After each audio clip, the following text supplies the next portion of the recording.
The Edmonton Oilers dropped their fourth straight game tonight, falling to the Tampa Bay Lightning. The 4-game losing streak is their longest losing streak of the entire season, which begs the question, is the Oilers season on the brink? On today's edition of Locked On Oilers.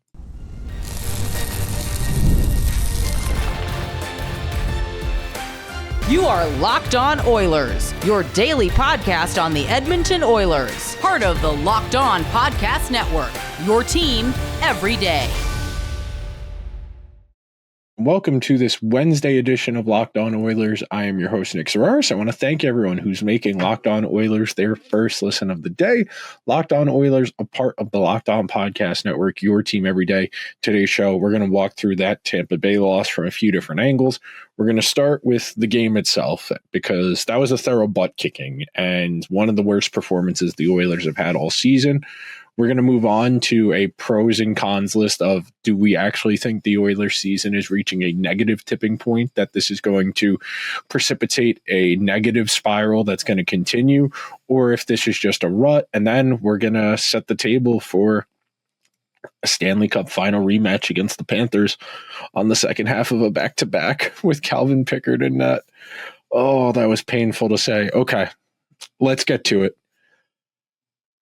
For a few weeks there, I was very concerned the fact that the Oilers couldn't score first in a game. And look, they were still finding ways to win. They came back in quite a few of those games, won 4 out of 7, 5 out of 7 after letting the other team score first. In multiple of those cases, the other team scored 2 goals before the Oilers even got on the board. And tonight, you thought, okay, Leon's on the board. We're trying to calm this game down, playing with a lead. We know the Oilers are at their best when they play with a lead, and Tampa Bay wasn't having any of it. And I'll be honest with you, I haven't watched as much Tampa Bay as I probably should this year, being where they are in the standings, but I was very impressed with how simple their game was and how uncomfortable they made the Oilers. The Oilers made some lineup changes. They pulled Janmark from the lineup over the weekend to play Jeff Skinner. Tonight, Jeff Skinner drew out Janmark back in. Troy Stecher drew in for John Klingberg, who over the weekend wasn't great against Washington or Philadelphia. So there's a lot to unpack. You don't want to make anything too definitive. You don't want to say things like, oh, the season's over. Oh, they're spiraling. They're doomed. But this has got to be a real, genuine wake-up call. Going into that Four Nations break, it kind of felt like the team was a bit worn out, that Connor, Leon, even the guys who were going to the tournament, they all needed resets. And unfortunately, as a byproduct of being so good, guys like Connor, Ekholm, Arvidsson, they had to go and play in the Four Nations face-off. And you listen to how guys talked about it, whether you listen to guys who were on Canada or on the States, Finland or Sweden, that was really intense hockey. And that's emotionally taxing on top of being physically taxing. And Connor didn't get a whole lot of a break. He got a day and a half after an overtime do-or-die game that had a lot of emotional and personal baggage attached to it with what was the prevailing narrative around the game itself. So I can be rational here the Tuesday after that and think to myself, well, Connor's probably worn out. That tournament was very fast, very, very intense. And yeah, they won. Canada won. It was a great moment for him, but now we're back. And you can afford players grace. You can choose to give leeway to those you think deserve it. And as a neutral observer, as someone who just genuinely cares and wants to see the team do well, I am more inclined to give Connor, Leon, Bush, Ekholm, I'm more inclined to give those guys passes because so much of their workload is ultimately what determines how they do in these games. If one of those guys is off, the recipe for their success, the team's success, becomes a lot more challenging. It's a lot harder to find the gears turning in a successful outcome when you don't have your 5 most important pieces going all simultaneously. And, there's a conversation to be had about the goaltending. There's a conversation to be had about the defense, about the transition play. And Tampa Bay is not a superpower. They've got some good players. Nikita Kucherov's going to the Hall of Fame. Victor Hedman's going to the Hall of Fame. Vasilevsky's going to the Hall of Fame. Braden Point's going to probably end up being a fringe Hall of Famer. He's going to have a strong argument. Brandon Hagel's up to 28 goals. He scored his 28th tonight. You still got Anthony Cirelli hanging around. You've got nice auxiliary pieces like Ryan McDonough, who are still playing at a high level despite his age. And Tampa Bay outworked Edmonton. And when you are a team like the Oilers that needs transition play to be successful, someone like Tampa Bay turning this game into a bit of a rock fight and kind of trying to outwork you, that doesn't gel. That's really kind of why it felt that the Oilers were kind of spinning their tires in the mud, spent a lot of time in their own zone, struggling to win puck battles. And then when they got to the offensive zone, they weren't able to do a whole lot. And some of that's tied to the game state. Tampa Bay going to let you get your looks, but they're not going to be good ones. And even if the looks they did get, the Oilers weren't able to sustain pressure. And that's really why this game got away from them. When you are trailing in a game by multiple goals, you are doing everything in your power to just try and get one, to get on the sheet, to try and get that deficit worn down, to just build a little bit of confidence, to give your guys a little bit of a shot in the arm so that adrenaline can start to take over and you can try and push through. And look, even if you're like me and knew that game was over with 12, 13 minutes to go in the third period, I just wanted to see signs of life from the Oilers. I wanted some garbage time offense to say, hey, we know we played terribly that first 35, 40 minutes, but we're going to go out there and we're going to play with some pride because we have to go back out there in less than 24 hours against another good team. And if we assume we're just going to be able to be fine tomorrow because it's a new day, that's not how it works. I am very reticent to critique good players and good teams. And we'll talk about how good the Oilers actually are in the next segment, but their record says they're one of the 10 best teams in the NHL right now. They are up there amongst the league's best, and good teams don't have on-off switches. Good teams show up on a nightly basis with pretty consistent efforts and give you something you can bank on and get into routines and get into habits. And then they start to replicate them game after game, week after week, month after month. And that usually forges a path towards a good outcome. It is a real building process. And I would like to say that the Oilers aren't suffering a major setback right now, but this is the longest win streak of the season, a week and a half away from the trade deadline, and the conversation around both your goaltender and your defensive group is getting louder and louder by the game. You have the lingering or not so lingering return of Evander Kane as a black cloud hanging over this entire situation as well. The Oilers have to make some really tough decisions over the next 10 days, and I don't envy Stan Bowman. It is a difficult path to forge where you have to try and do what you think is going to augment your team most successfully, what's going to put your team over the top, as opposed to just trying to find the best possible player. Because as we talked about on yesterday's show, even if the Oilers could stand to improve their goalie room, even if you add a pretty good goalie, there's no guarantee that that's going to translate well, that player is going to acclimate to their new environment well. But we're going to take our first break of today's edition of Locked On Oilers. And when we come back, we're going to go through pros and cons and try and debate with ourselves if we think the Oilers are actually doom spiraling or if this is just a bad week and a half. Coming up next.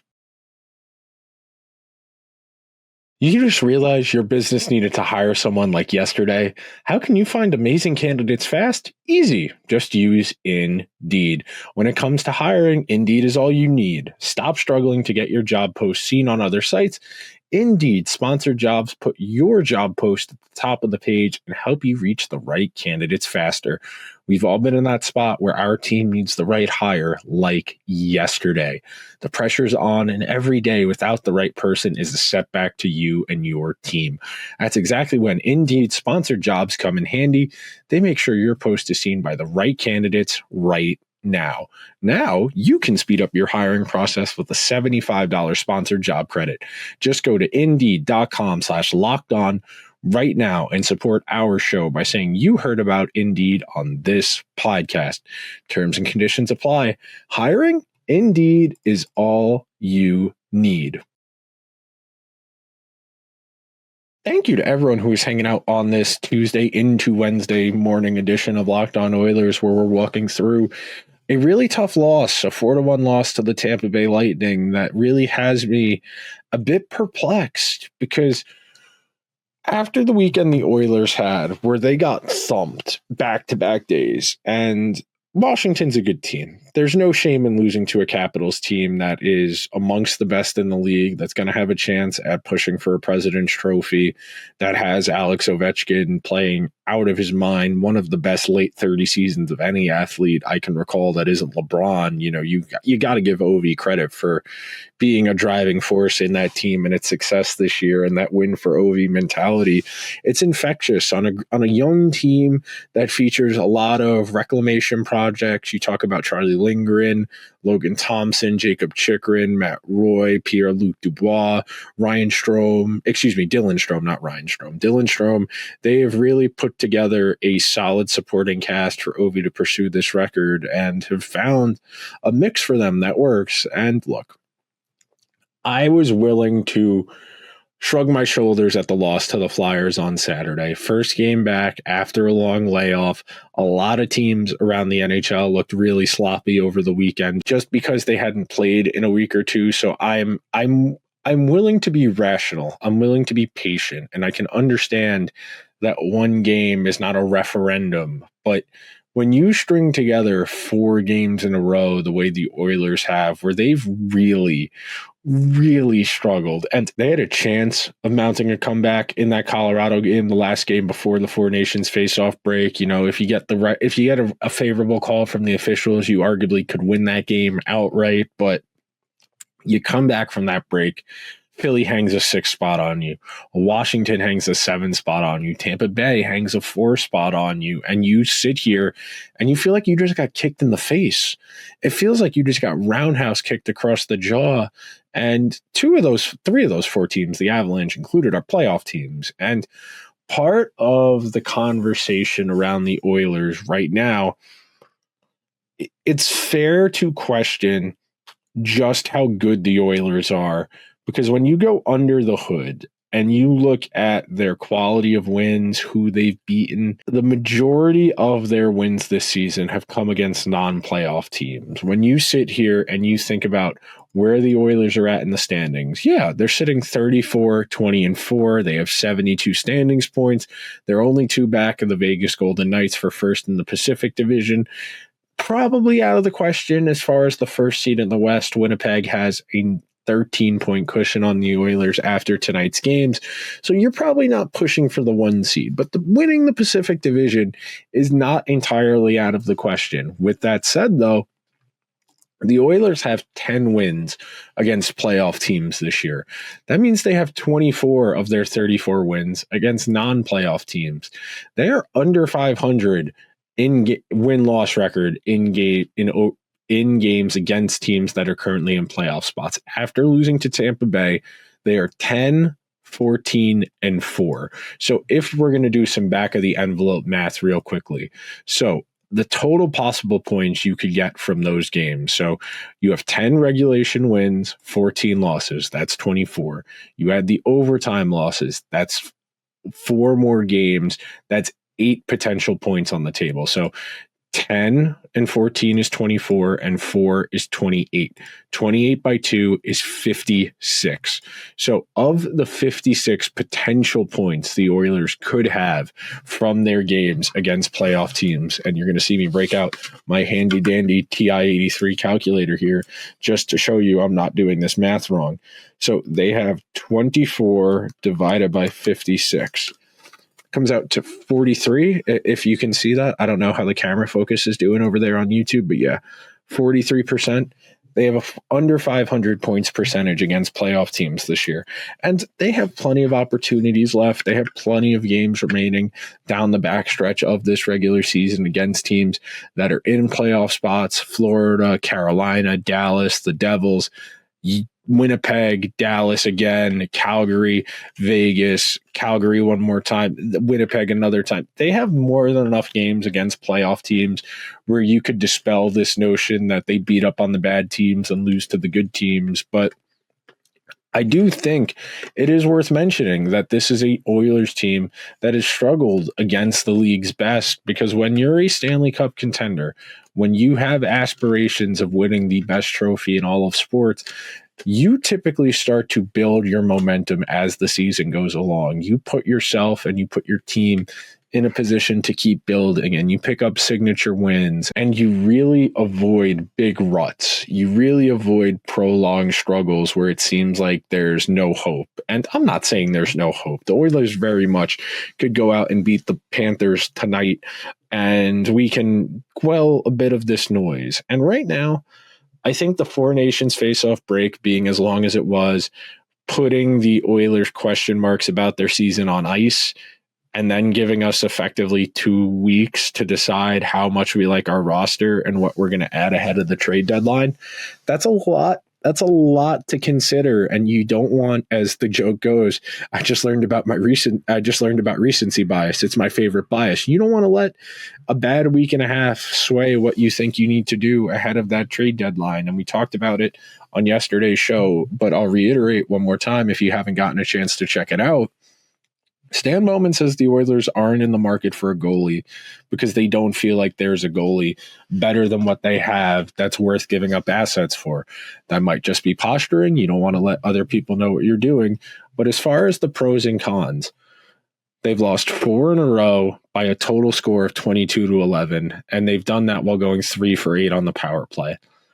I think anecdotally, McDavid looks a little bit tired. I think that'll get worked out as he gets himself back used to the workload of every other day for more than a week and a half. The Four Nations face off a little bit wonky as far as days of the week, travel, that kind of thing. So I think Connor will be fine, but I do think it's fair to be a little weary of how worn down he looks.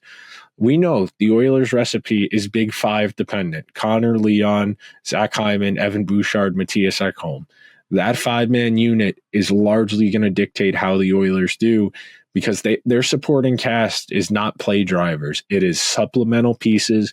In some cases, it's shot suppressors who aren't going to add to offense. We said before, 10, 14, and 4 against teams that are currently in playoff spots.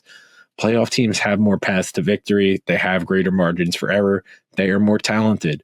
The Oilers can outskill lower quality teams and wait for their stars to make big plays in a way against the lower quality teams that they can't against a team like Tampa Bay, who, like we said, this isn't the team. It's probably not a team that's capable of winning a Stanley Cup short of something dramatic. I like their pieces. Jake Gensel has fit very well there. Ryan McDonough has been tremendous at his age, but they don't have much of a bottom six of note, and their big guns were able to cancel out Edmonton's big guns, and that was enough.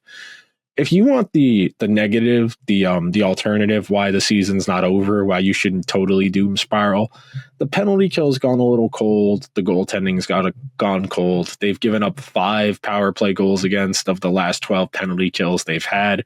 The Oilers have lost 5 straight games on expected goals. That's the longest streak of the season as well. So even if you want to say this is spiraling, I do think it's reasonable to say at the same time, this is probably as bad as it gets. And if you didn't hear, I just knocked on my desk just to be sure, but this is probably about as bad as it can get for a team that has this much talent. And I'll leave you with that thought. We're going to take one more break. When we come back, we'll talk a little bit about the game against the Panthers tonight, going back to back against a team that beat you in heartbreaking fashion earlier this year and late last June when the chips were really down. We'll be right back.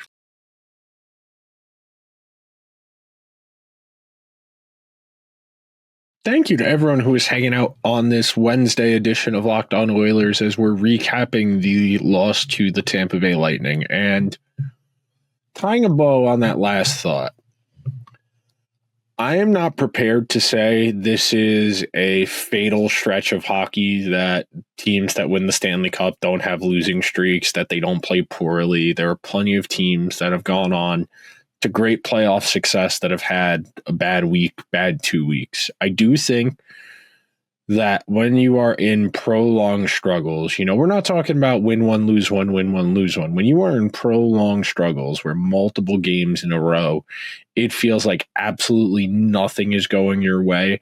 When you have that happen, it's very easy to notice the fatal mistakes, to see, oh God, is this really the roster? Is our defense this bad? Is our goaltending this bad? And this is a low point in the season. I do think it's important to say this is probably as bad as you're going to get from your key contributors.